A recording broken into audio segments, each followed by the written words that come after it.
Mes frères sénégalais, bonjour la diaspora. Votre frère Vincent Désiré Mendy. Aujourd'hui, je voudrais m'entretenir avec vous sur un sujet très important qui porte sur les bavures et illégalités exercées par les hommes de tenue, les forces de l'ordre à l'encontre des citoyens. Je vais contextualiser cela par rapport au Sénégal. Chaque jour ou chaque mois, nous entendons et souvent nous assistons à des scènes inédites.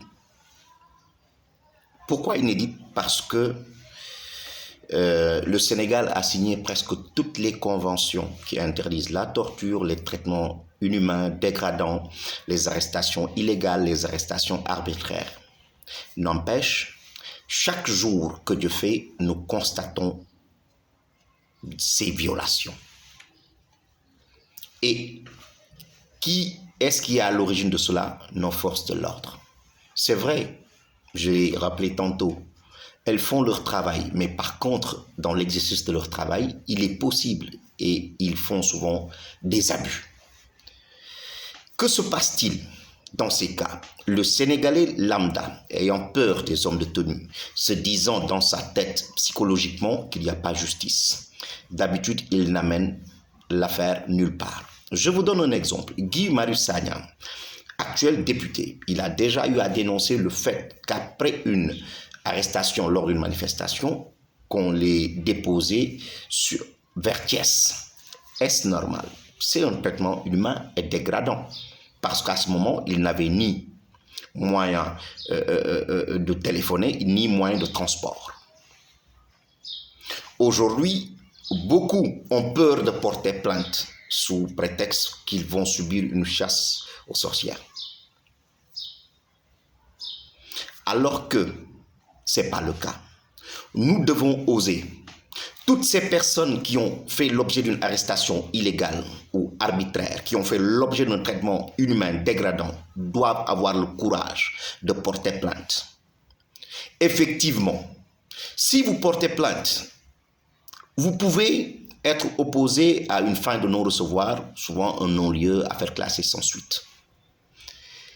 Mais ce n'est pas fini. Pourquoi? Parce que les juridictions internationales traitent ce genre de cas, aussi bien sous-régional qu'international. Je vais vous donner un exemple très concret. En France, vers les années 2004-2009, l'affaire Kouroukourou, qui a été tranchée en 2018 par la Cour européenne des droits de l'homme.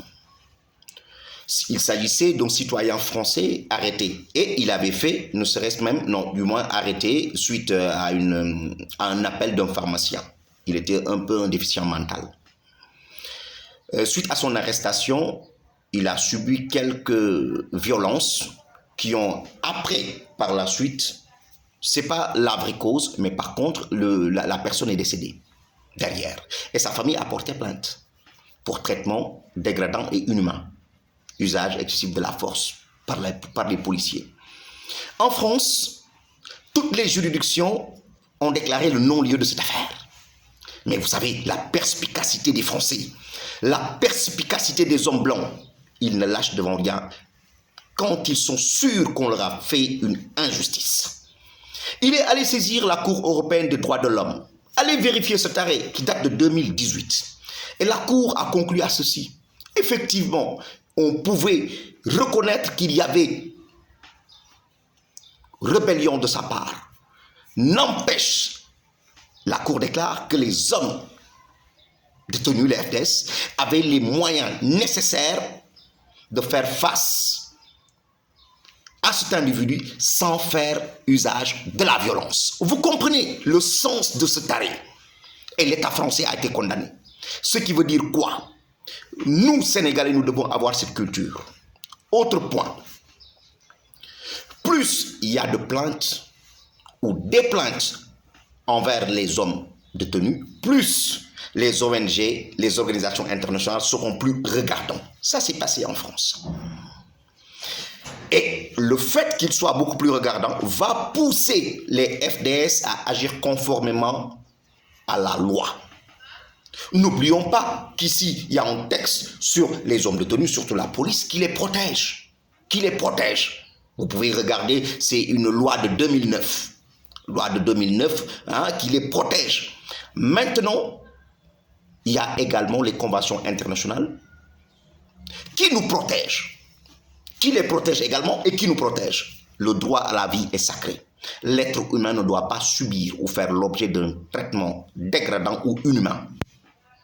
Ce qui veut dire quoi? La balle est dans notre camp, chers Sénégalais. Toutes les personnes qui ont déjà fait l'objet d'un traitement dégradant, insultant, inhumain de la part des forces de l'ordre peuvent porter plainte. Et ici, si l'affaire est éteinte, n'ayez crainte.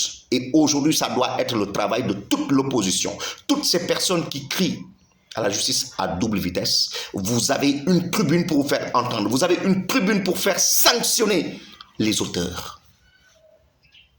Je voulais partager cette expérience avec vous.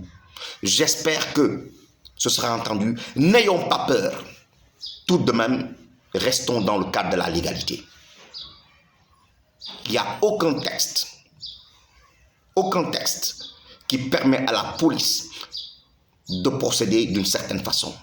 Vous le savez, aujourd'hui, ces arrestations, tout azimut qu'on entend partout, sans convocation préalable, alors que l'individu n'a pas commis de flagrance, c'est illégal. Illégal. Et aujourd'hui, le constat est que personne de ces gens qui ont subi ce genre d'arrestation n'a porté plainte. Pape Alé Niang en fait partie, Guy Marius Sagna, Karim Xurum Xaq, Ousmane Diagne, Hannibal, Papito Kara, etc. La liste, je peux continuer. Mais pourquoi leur famille ne porte pas plainte? C'est ça le combat aujourd'hui. Portons plainte contre les FDS et n'ayons pas peur de subir. Si, je dis bien, si la procédure ne marche pas au niveau interne, elle marchera au niveau international. Et n'oublions pas la compétence universelle de la Belgique également. Ça peut aider. Parce que ces personnes, nous connaissons le modus operandi de ces juridictions.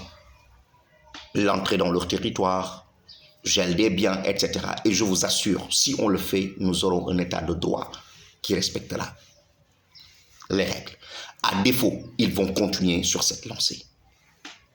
Merci beaucoup. C'était votre serviteur Vincent Désiré. J'espère que ce sera entendu. Jërë ngeen jëf.